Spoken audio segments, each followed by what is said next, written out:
تاجیکستان کشوری زیبای من، گوهری ارزنده تو دیده بینای من، از شعار مهر تو گرم است سر تا پای من، زنده باش و شاد باشه ملک به هم توی من. تاجیکستان کشور زیبای من، گوهری ارزنده تو دیده بینای من، از شعار مهر تو گرم است سر تا پای من، زنده باش و شاد باشه ملک به هم توی من. یاد نگز آل سامان میکنیم، شادمان روی نیاگان میکنیم، کردم مهنت با دل و با جان همه، تاجیکستان را گلستان میکنیم. یاد نگز آل سامان میکنیم، شادمان روی نیاگان میکنیم، کردم مهنت با دل و با جان همه، تاجیکستان را گلستان میکنیم، کردم مهنت با دل و با جان همه، تاجیکستان را گلستان میکنیم.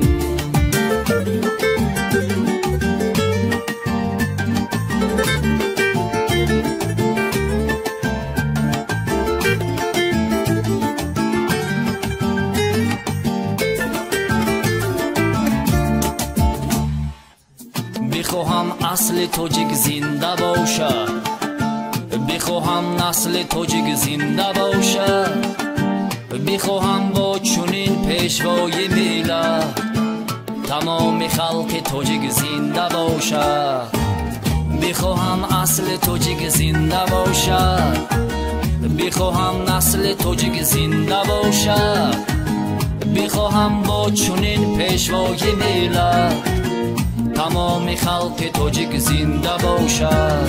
محبوب جهان دو حبیبی وطنی، در جمله دردها طبیبی وطنی، گفتید که من از بحر وطن میمیرم، از بحر وطن زینکی زیبی وطنی، گفتید که من از بحر وطن میمیرم، از بحر وطن زینکی زیبی وطنی.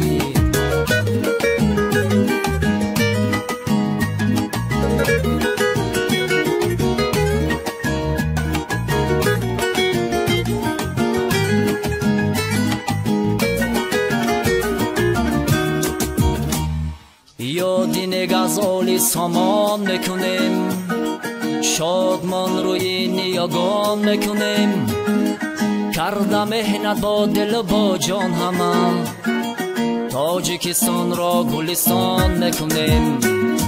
یاد نگز آل سامان میکنیم، شادمان روی نیاگان میکنیم، کردم مهنت با دل و با جان همه، تاجیکستان را گلستان میکنیم، کردم مهنت با دل و با جان همه، تاجیکستان را گلستان میکنیم.